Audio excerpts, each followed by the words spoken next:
काश मैं तेरे हंसी हाथ का कंगन होता।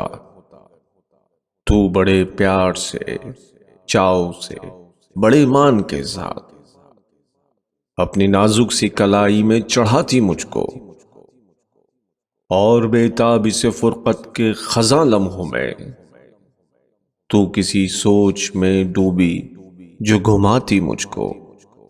मैं तेरे हाथ की खुशबू से महक सा जाता, जब कभी मूड में आकर मुझे चूमा करती। तेरे होठों की मैं हिद्दत से दहक सा जाता। रात को जब भी तू नींदों के सफर पर जाती, मरमरी हाथ का एक तकिया बनाया करती।